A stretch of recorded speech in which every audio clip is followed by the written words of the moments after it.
This past weekend, I tackled the Cayuga Trails 50K up in Ithaca. It probably one of the most beautiful races I've ever done and might ever do in my life. Honestly, if you're in the East Coast or anywhere in the United States, anywhere in the world, and you are looking for a beautiful scenic route, definitely check out Cayuga Trails 50K or 50 miler.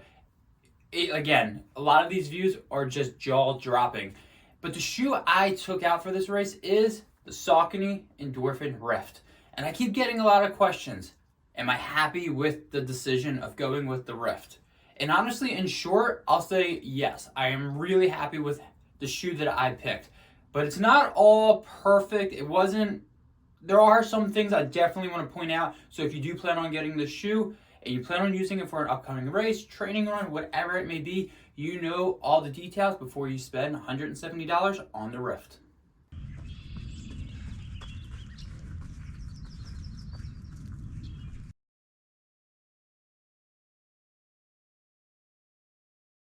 Because I'm a positive guy and I just crushed the race, I'm going to talk about the positives first. The Power Run PB foam in the Rift, I still love it. It is fantastic. Now, Cayuga is about a little less than 6,000 feet of elevation gain, and some of those climbs are pretty darn steep. I had steep climbs, steep descents, and then there was a lot of steps that are involved in this run, going up and down. And this foam was really nice on every terrain that I threw at it. I really enjoyed it. It definitely babied my feet a little bit, and I was able to cruise. By mile 32, I was still feeling the comfortness of this foam. The upper, no issues at all. I tied the shoe at the beginning, and no issues at all. No heel slippage, no foot slippage. Honestly, it really just hit the mark completely. And breathability. It's a hot day out there. It really was. People were dropping like flies because of the heat. And this breathability of the shoe was really, really nice. At no point did I have any hot spots. And surprisingly, I got no blisters. Now again, this race, not only does it have a lot of elevation gain and drop, you have some creek crossings. So again, leaving it with no blisters is definitely a huge plus in my personal opinion. And lastly, it just looks really great. Honestly, when I'm running a 50K, I know that sounds very vain, but sometimes looking down and seeing these just made me smile. I don't know. I just really like the look of the shoe. So honestly, overall, hitting these steep climbs, treadmill, perfect.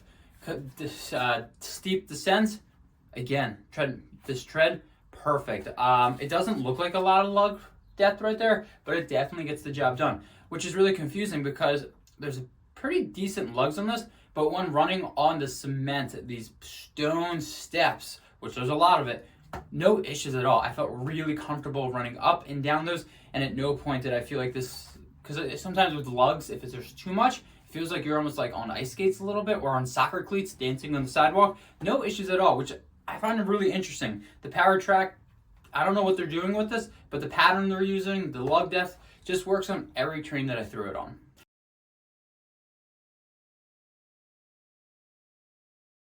Well, with the positives, you know there's some negatives. And the biggest negative for me is draining.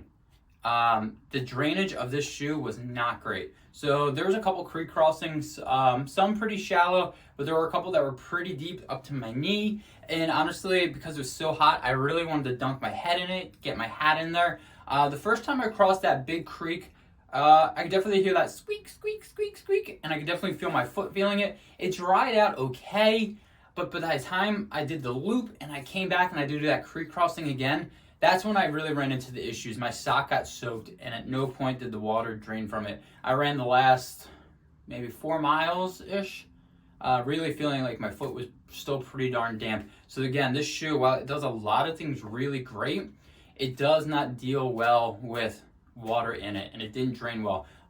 The other thing that I kind of had an issue with, and I pointed it out in interviews with Katie Asmuth and other things, this doesn't love running on wet wood at all. So if you have bridge crossings, take your time with this shoe.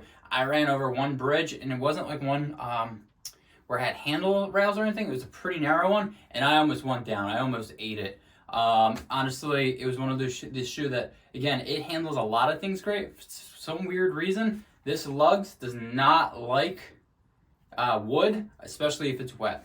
The last thing that I'll point out, again, this is a trail shoe. Keep that in mind. And probably the gnarlier the trail, the better this shoe is going to respond. But there were a couple of parts where I was on just regular roads running down it, and this shoe was okay. After a while, I was just kind of tired being on the roads. I really don't think it's a shoe issue, but I do want to point that out. If you're going to be taking on any type of distance that has a ton of roads, the Rift, you just might want to try a different option, to be quite frank. It worked fine, no issues at all, but by the time I was done like the mile and a half on the roads, my foot was kind of like, come on dude, let's get off this. I think this just the rock plate right here, after a while, it just kind of got a little tiring because I was on just regular roads. It was super hot, so my form wasn't great either. I'll be honest with you, that was close to the end of the race, but just something to point out. Doesn't drain extremely well, doesn't like wet wood, and roads, if you got lots of miles on roads, maybe pick a different shoe.